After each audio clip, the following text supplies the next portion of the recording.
നമസ്കാരം, ഞാൻ ദിനേഷ് സൗപർണിക. നമ്മൾ ചെണ്ടുമല്ലി കൃഷിയിൽ വീഡിയോ കൃത്യമായിട്ട് ഇങ്ങനെ ചെയ്തു പോകുന്നുണ്ട്. ഇത് ഇന്നത്തെ വീഡിയോ ചെയ്യാനുള്ള ഒരു കാരണം എന്താ അറിയോ? നമ്മളൊരു കൃഷി ചെയ്യുമ്പോൾ ഒരാളുടെ രീതിയിൽ കൃഷി ചെയ്ത് ഇങ്ങനെ പോവുകയാണ്. ഒരാളുടെ അഡ്വൈസിനനുസരിച്ച് കൃഷി ചെയ്ത് പോവുക.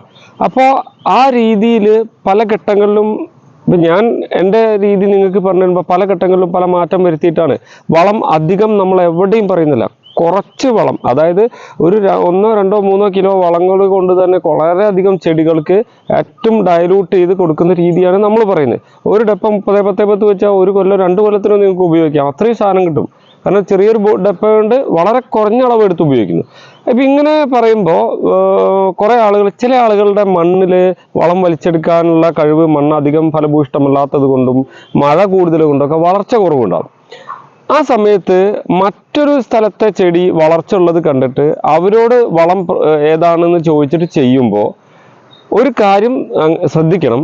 നമ്മൾ വളം അപ്ലൈ ചെയ്യുന്നതിന്, നമ്മൾ മനസ്സിലാക്കിയ വളം അപ്ലൈ ചെയ്യുന്നതിൻ്റെ മുന്നേ വേറൊരാളോടും കൂടി ഒരു അഡ്വൈസ് എടുത്തിട്ട് ഏതാണോ മെച്ചം എന്ന് നോക്കി കമ്പയർ ചെയ്തിട്ട് ചെയ്യണം. പല ആളുകളും ചെയ്യുന്നത് എന്താ അറിയോ? ഒരു രീതിയിൽ വളം കൊടുക്കും. ഉദാഹരണത്തിന് ചെടി തഴച്ചു വളരാൻ വേണ്ടിയിട്ട് നൈട്രജൻ ഫോസ്ഫേറ്റ് വളങ്ങൾ DAP ഇട്ട് കൊടുക്കുന്നൊരവസ്ഥയാണ് ഇരിക്കുന്ന സമയത്ത്. ഇതേ സമയത്ത് തന്നെ വേറൊരാളോട് ഫാക്ടംബോസ് പോലത്തെ വളങ്ങൾ ചോദിച്ചാൽ രണ്ടിലും കണ്ടന്റ് ഏകദേശം ഒന്നാണ്, സൾഫർ എക്സ്ട്രാ ഉണ്ടെന്നുള്ളൂ. അപ്പോൾ ഈ വളങ്ങൾ ഒരാൾ പറഞ്ഞു കൊടുക്കുകയാണെങ്കിൽ നമ്മളിപ്പോൾ നിലവിലൊരു വളം ഇട്ട് കൊടുത്തു, അതിൻ്റെ ശേഷം ഈ ഫാക്ടംബോസും കൂടി കൂട്ടുമ്പോൾ ചെടിയുടെ കടക്കിൽ ഓവറായിട്ട് വളം ഡെപ്പോസിറ്റായി കരിഞ്ഞു പോകും. ഇത് പല ആളുകൾക്കും ഉണ്ടായിട്ടുണ്ട്. അതുകൊണ്ടാണ് ഞാൻ പ്രത്യേകം പറയുന്നത്, നിങ്ങൾ ഏതെങ്കിലും ഒരു രീതി ഫോളോ ചെയ്ത് പോകണം. അടുത്ത കൊല്ലാവുമ്പോൾ, ആദ്യമായി ചെയ്യുന്ന ആളുകൾ അടുത്ത കൊല്ലാവുമ്പോൾ നിങ്ങൾക്ക് മനസ്സിലാവും ഏത് രീതി ചെയ്താൽ കൂടുതലാവും, നിങ്ങൾക്ക് സ്വന്തമായ രീതിയിലേക്ക് മാറാൻ സാധിക്കും. ഇത് പറയുന്നത് ഇപ്പോൾ 1-2 സുഹൃത്തുക്കളുടെ ചെടികളൊക്കെ കുറെ കരിഞ്ഞു പോയി നിന്നു. അപ്പോഴാണ് ചോദിച്ചപ്പോൾ പറയണത് വളം ഇട്ടതിൻ്റെ അളവ് കുറച്ച് കൂടിയോ എന്ന് സംശയം. അത് കൂടിയിട്ട് തന്നെയാണ് കേട്ടോ. അപ്പോൾ അതുകൊണ്ട് ചെയ്യാം. പിന്നെ ഒരു കാര്യം, ചെടി വളരാതെ നിൽക്കുന്നതിന് ഒരു കാരണം മഴ കൂടുതലാണ്. മഴ കൂടിയ സമയത്ത് നമ്മളുടെ ചെടികളൊന്നും മണ്ണിൽ നിന്നും കാര്യമായ ആഹാരം വലിക്കില്ല. കാരണം ചെടിക്ക് മഴ വെള്ളം ചെടിയുടെ തണ്ടും ഇലയും തട്ടി ആ വഴി വലിച്ചെടുത്തിട്ടും വേരുപടലങ്ങളുടെ ചുറ്റും മഴ കൂടുതൽ കിട്ടിയത് കൊണ്ടൊക്കെ ചെടി വെള്ളം കുടിച്ച് വീർത്തിരിക്കുക. ആ അവസ്ഥയിൽ നമ്മൾ വളം കൊടുക്കുമ്പോൾ ചെടി ഇത് വലിക്കില്ല. പിന്നെ ആ വളം മണ്ണിൽ കെട്ടി നിൽക്കുമ്പോൾ 2 ദിവസം മഴ ഇല്ലാതിരുന്നാൽ ചെടിക്ക് ദാഹിക്കുന്ന അവസ്ഥ, അതായത് ചെടിക്ക് വെള്ളം വേണ്ട ഒരു അവസ്ഥ വരുമ്പോൾ ചെടി മണ്ണിൽ നിന്നും ഈർപ്പം വലിക്കാൻ തുടങ്ങുമ്പോൾ ഈ വളം കൂടി വലിക്കും. അതുകൊണ്ടാണ് ഈ 4 ദിവസം വെയിലുണ്ടായപ്പോൾ പലയിടങ്ങളിലെ ചെടികളും വളർന്നു വന്നത്. അപ്പം നിങ്ങൾ ക്ഷമയോടെ കാത്തിരിക്കാനേ ഞാൻ പറയുള്ളൂ. പിന്നെ ചില ആളുകൾ എത്ര വീഡിയോ അല്ലെങ്കിൽ കണ്ടിട്ടും സംശയങ്ങൾ ചോദിച്ചിട്ടും ഇപ്പോഴും 1-2 ഈ ഗ്രൂപ്പിലുള്ളതും അല്ലെങ്കിൽ പുറത്തുള്ള ആളുകളൊക്കെ ചോദിച്ചിരുന്നു, ഞങ്ങൾ അടിവളം കൊടുത്തു, ഇനി എന്താ ചെയ്യേണ്ടതെന്ന്.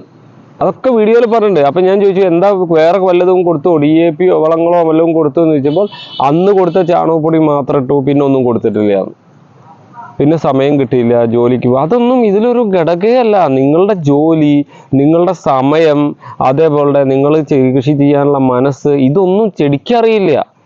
ചെടി കൃത്യസമയത്ത് ആഹാരം കിട്ടിയാൽ മാത്രമേ വളരുള്ളൂ. അപ്പോൾ അത് മനസ്സിലാക്കിക്കൊണ്ട് വളപ്രയോഗം നടത്താൻ ശ്രമിക്കുക. ഉദാഹരണത്തിന് ഒരു വളം കൊടുത്തു കഴിഞ്ഞാൽ, ഒരു പാക്കറ്റിലുള്ള ഒരു വളം കൊടുത്തു കഴിഞ്ഞാൽ ആ വളത്തിൻ്റെ കണ്ടന്റ് എന്തെങ്കിലും നിങ്ങൾ മനസ്സിലാക്കി വെക്കുക. എന്നിട്ട് മറ്റൊരു വളം കൊടുക്കുന്നതിൻ്റെ മുന്നേ ഈ കൊടുത്ത കണ്ടന്റ് തന്നെയാണോ അതിൽ എന്നുള്ളതും കൂടി അറിയാനൊക്കെ ഇപ്പോൾ ധാരാളം സൗകര്യങ്ങളുണ്ട്. അപ്പോൾ കുറഞ്ഞ വളം കൊടുത്ത് കൂടുതൽ വിളവ് ഉണ്ടാക്കാനുള്ള നമ്മളൊരു പ്രയത്നമാണ്. അതിൽ പല ബുദ്ധിമുട്ടുകളുണ്ടാവാം. അത് തരണം ചെയ്യാൻ നിങ്ങൾക്ക് സാധിക്കണം. അപ്പോൾ നല്ല രീതിയിൽ വളപ്രയോഗം നടത്താൻ പഠിക്കുക. അതുകൊണ്ടാണ് നിങ്ങളോട് എഴുതി വെക്കാൻ പറയുന്നത്. ഞാനിപ്പോൾ എന്നോട് ആര് ഫോൺ ചെയ്താലും അല്ലെങ്കിൽ മെസ്സേജ് അയച്ചാലും നട്ട ഡേറ്റ് വീണ്ടും ചോദിക്കും. അപ്പോഴാണ് നമുക്ക് യഥാർത്ഥ അവസ്ഥക്കറിയാം. ചില ആൾക്കാർ റീസെൻ്റായിട്ട് നട്ടു, വളരെ കുറേ മുന്നേ നട്ടു. എന്തായാലും മുട്ട് വരാനുള്ള സമയം ആയിട്ടില്ല, മുട്ട് വരാനുള്ള ലക്ഷണമായിട്ടുള്ളൂ. നമുക്ക് അത്തത്തിനാണ് പൂ പൊട്ടിക്കണമെങ്കിൽ കുറച്ച് 25-ാം തീയതിയോട് കൂടി അല്ലെങ്കിൽ 25-ാം തീയതിക്ക് ശേഷം മുട്ട് വന്ന് തുടങ്ങിയാൽ മതി.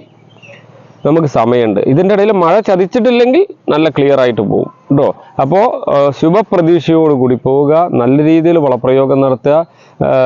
2 രീതികൾ കൂട്ടിക്കുഴച്ച് നിങ്ങളുടെ ചെടികളെ നാശമാക്കാതിരിക്കുക കേട്ടോ. നമ്മൾ കൊടുക്കുന്ന വളങ്ങൾ. ഇപ്പോൾ ജൈവവളം കൊടുക്കുന്ന ആളുകൾ അത് കൊടുക്കുക. അപ്പോൾ ജൈവവളത്തിൻ്റെ ഉള്ളിലെ സാധനം ഇപ്പോൾ കടലപ്പിണ്ണാക്കിൽ കൊടുത്താൽ അതിൽ കൂടുതൽ നൈട്രജൻ വരുന്നു എന്ന് മനസ്സിലാക്കിയിട്ട് വേണം കടലപ്പിണ്ണാക്ക് കൊടുത്തതിൻ്റെ പിറ്റേ ദിവസം DAP കടക്കിൽ കൊണ്ടിട്ട് കൊടുക്കണ്ട. പിന്നെ ഇടവിട്ടു ദിവസങ്ങളിൽ 30-10 കൊടുക്കാൻ പറയേണ്ട കാര്യം എന്താണെന്ന് വെച്ചാൽ, നിങ്ങളിപ്പോൾ ഇന്നും അടിച്ചു അപ്പം തന്നെ മഴ പെയ്താൽ അത് മുഴുവൻ പോയി. അതുകൊണ്ടാണ് പിറ്റേ ദിവസത്തേക്ക് വരില്ല. അത് ദിവസവും വളം കൊടുക്കാൻ പറയുന്നില്ല കേട്ടോ, നിങ്ങൾ അങ്ങനെ കരുതരുത്. അപ്പോൾ ഇടവിട്ട് കൊടുക്കാൻ പറയുന്നതും ബൂസ്റ്റിങ്ങിന് വേണ്ടിയിട്ട് വളം കൊടുക്കാൻ പറയുന്നതും ഒക്കെ പ്രത്യേക ആവശ്യങ്ങൾക്ക് വേണ്ടിയിട്ടാണ്. നിങ്ങളത് മനസ്സിലാക്കിയിട്ട് നല്ലൊരു പൂക്കാലം സൃഷ്ടിക്കാൻ ശ്രമിക്കുക. താങ്ക്